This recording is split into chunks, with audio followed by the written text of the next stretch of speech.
क्या हुआ बहू, आज जरा बुखार क्या हो गया? तुमने तो पूरे घर को सिर पर उठा लिया। अगर तुझे बुखार हो गया है तो चुपके से गोली खाकर दिन निकाल लेती। पूरा घर सिर पर उठाने की क्या जरूरत थी? जब मुझे बुखार होता था तेरे ससुर को भी पता नहीं लगने देती थी। और मजाल है कि बुखार के कारण घर का कोई काम छूट गया हो। और तुझे जरा छींक तो क्या आ गई? तुमने तो मेरे बेटे को सुबह से नचा रखा है। सुमित्रा जी ने बड़बड़ाते हुए आशा से कहा। आशा को पिछले 4 दिनों से हल्का सा बुखार था, इसलिए किसी को कुछ नहीं बताया और वह घर के कामों में लगी रही। लेकिन लापरवाही के कारण बुखार बढ़ गया। जब आशा सुबह देर तक सो रही थी तो निवास ने देखा कि आशा तो बुखार में तप रही है। उसने तुरंत डॉक्टर को फोन किया और आशा को दिखा दिया। बुखार के साथ कमजोरी भी थी, जो आशा को दवाई देकर निवास ने आराम करने को कहा और ऑफिस के लिए तैयार होने लगा।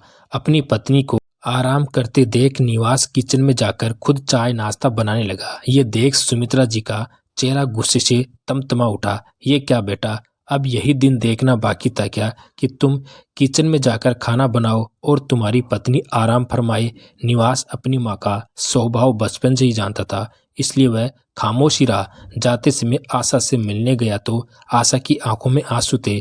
आशा ने कहा, मैं अभी उठकर घर का काम निपटा देती हूँ, धीरे धीरे जैसे भी होगा आराम से कर लूंगी। कम से कम मेरी वजह से आपको सुनना तो नहीं पड़ेगा। आप मेरी चिंता छोड़ दीजिए और मम्मी जी को देखिए, जाकर उनसे बात कीजिए। इस तरह से ऐसा करना मुझे अच्छा नहीं लगता। निवास ने कहा, देखो तुम्हारी चिंता करना जायज है, मैं कोई नाजायज काम नहीं कर रहा हूँ।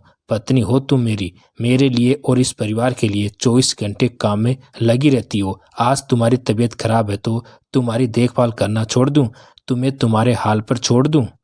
माँ का सम्मान करना जरूरी है, पर उसके लिए पत्नी की उपेक्षा करूं, ये तो मुझसे नहीं होगा। मैं मम्मी की हर बात मानता हूँ, उनके कहे अनुसार सब काम करता हूँ, पर गलत बात और गलत व्यवहार को मेरा मन नहीं मानता। समझ में नहीं आता कि माँ का व्यवहार ऐसा क्यों हो गया कि घर में किसी की तबीयत खराब हो जाती है तो वह देखभाल रात दिन एक कर देती है, पर जब तुम्हारी तबीयत खराब हो जाती है तो वह एक कदम से बदल जाती है। उनका मूड खराब हो जाता है, उनके दिमाग का पारा चढ़ जाता। निवास ने आशा को आराम करने को कहा और ऑफिस चला गया। आशा की उठने की जरा भी हिम्मत नहीं थी, भूख भी लग रही थी। डॉक्टर ने दाल मूंग चावल की खिचड़ी खाने को कहा था, पर अभी तक कमरे में खिचड़ी नहीं आई थी। आशा दवाई लेने के लिए खाने का और पानी का इंतजार कर रही थी। जाते वक्त निवास ने अपनी माँ को खिचड़ी बनाने को कहा था, पर उन्होंने सुनी भी अनसुनी कर दी। आशा बड़ी मुश्किल से उठी और धीरे धीरे रसोई की ओर गई तो देखा मम्मी जी तो डाइनिंग टेबल पर बैठकर खाना खा रही थी और बेटी का फोन चल रहा था। क्या बताऊं रवीना, महारानी बिस्तर पर पड़ी है, सुबह से कमरे से बाहर कदम नहीं निकाला। मैं तो उसके कमरे में नहीं जाने वाली। जरा सा बुखार है और निवास को सुबह से नचा रखा है। मैं तो सोच रही थी कि खाना तो बना देगी, पर वो तो बाहर ही नहीं आई। मैंने तो थक हार कर खुद के लिए 2 रोटी सेकी और सब्जी बनाई है।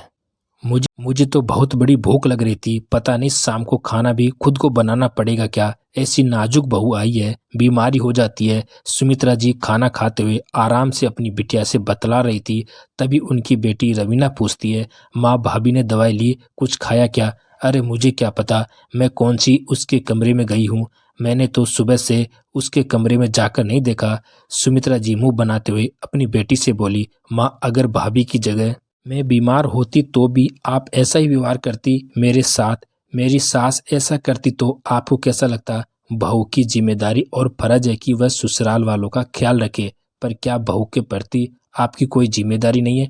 मुझे जब बुखार आता था तो आप भैया और पापा को नचा कर रख देती थी, हर पल मेरी देखभाल में लगी रहती थी। मम्मी, भाभी मेरी जगह है, आपकी बेटी है। भाभी को आपकी और आपकी देखभाल की जरूरत है। भाभी सुबह से बुखार में तड़प रही है, अपने कमरे में बंद है। आपने जाकर खाने के लिए भी नहीं पूछा और वह बीमारी में आप सबके लिए खाना बनाती है, आपके हुक्म पर खड़ी रहती है। सारे फर्ज बहू के ही होते हैं क्या? सास की कोई जिम्मेदारी नहीं होती? मम्मी आप एक अच्छी माँ हो, पर एक अच्छी सासू माँ भी होती तो मुझे ज़्यादा खुशी होती। रवीना की बातें सुन सुमित्रा जी के दिल में एहसास हुआ कि रवीना ठीक ही तो कह रही है। अगर कल को कोई मेरी बेटी के साथ ऐसा करेगा तो रवीना को कैसा लगेगा। आज आशा भी इसी स्थिति से गुजर रही है। सुमित्रा जी के हाथों का निवाला हाथ में ही रह गया। जल्दी से रसोई में गई, चावल दाल धोकर खिचड़ी चढ़ा दी और आशा के कमरे में पहुंच गई। तब तक आशा वापस जाकर सो गई। सुमित्रा जी ने छुआ तो देखा वह सचमुच बुखार में तप रही थी। आशा नींद में अपनी माँ को याद कर रही थी। सुमित्रा जी ने फटाफट जाकर खिचड़ी लगाई और आशा को जगाया, प्यार से खिचड़ी खिलाई, दवाई दी। दिन भर की सेवा में उन्होंने आशा की बहुत देखभाल की। शाम तक आशा की तबीयत आधी सही हो गई। दवा से ज्यादा सासू माँ की देखभाल का असर कर गई थी। माँ के बदले व्यवहार से निवास भी अचंभित था। दूसरे दिन सुमित्रा जी ने फिर से अपनी बेटी से बात कर रही थी। रवीना ने पूछा, अब भाभी की तबीयत कैसी है। सुमित्रा ने बताया कि तबीयत पहले से बेहतर है। तूने मेरी आंखें खोल दी बेटा, अब मैं भी एक अच्छी माँ बन गई हूँ। निवास और आशा भी जान गए थे कि रवीना दीदी ने मम्मी जी का स्वभाव बदला। तो दोस्तों, आशा की ननद ने सही किया गलत, कमेंट बॉक्स में जरूर बताइए और कहानी पसंद आए तो एक लाइक जरूर करें। नई नई कहानियां सुनने के लिए हमारे चैनल को सब्सक्राइब जरूर करें। आपका धन्यवाद।